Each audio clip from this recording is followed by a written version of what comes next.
Hello everyone, here are the latest market news on September the 27th, 2019.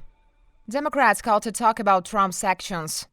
Democrats are urging people who might have more information about President Donald Trump's effort to persuade Ukraine to investigate political rival Joe Biden to come forward as Trump struggles to contain the fallout from the scandal. A whistleblower report released on Thursday said Trump not only abused his office in attempting to solicit Ukraine's interference in the 2020 U.S. election for his political benefit, but that the White House tried to lock down evidence about that conduct. According to a summary released by the Trump administration on Wednesday in the July the 25th call when Trump congratulated Ukrainian President Volodymyr Zelenskiy on his election victory, U.S. President asked his counterpart to investigate Biden and his son Hunter, who worked for a Ukrainian gas company. Biden, a former vice president, is a leading contender in the Democratic race to take on Trump in the 2020 presidential election. A growing number of Democrats say the call was an abuse of Trump's position and want to see him impeached. But the chances of the Republican president being removed from office look slim since his party controls the Senate, where an impeachment trial would be held.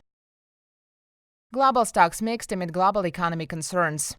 Asian and U.S. stocks decreased on Friday as the release of whistleblower complaint against U.S. President Donald Trump added to worries about the global economy. Meantime, European shares showed signals to rise and investors are still hoping for a quick resolution to the U.S.-China trade war. MSCI's broadest index of Asia-Pacific shares outside Japan fell 0.35%, already slipped 1.65% so far this week, while Japan's Nikkei dropped 1.30%. Meanwhile, U.S. S&P 500 futures declined 0.13% in Asian trading after the index lost 0.24% on Thursday. In turn, the pan-European stock 600 index climbed 0.5%, with export-heavy London's FTSE 100 added almost 1%, led by gains in oil majors and miners. The United States and China are prepping for another round of high-level trade talks scheduled for October the 10th and 11th in Washington, aimed at resolving their near 15-month-long trade dispute. Samsung plans to build another Vietnam plant.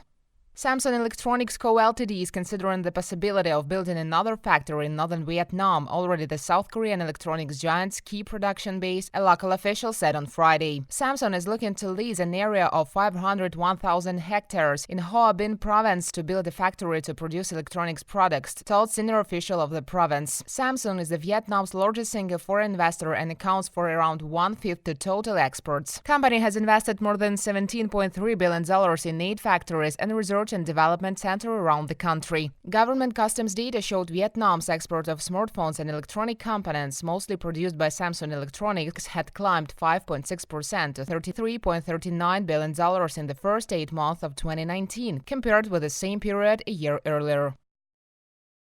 Toyota sets to raise its stake in Subaru. Toyota Motor Corp will boost its stake in Subaru Corp to 20% from around 17%, the two Japanese automakers said on Friday. Two companies plan to leverage their scale to better compete in developing new technologies. Toyota said its investment would amount to up to 80 billion yen, $650 million, based in Subaru stock market value. Subaru will to reciprocate with a stake of Toyota of equal value. The investment comes a month after Toyota and another smaller Japanese automaker, Suzuki Motor Corp, said they would take small equity stakes in each other. Traditional car makers, especially smaller ones such Subaru and Suzuki, are struggling to meet the fast pace of change in an industry being transformed by the rise of electric vehicles, ride-hailing, and autonomous driving.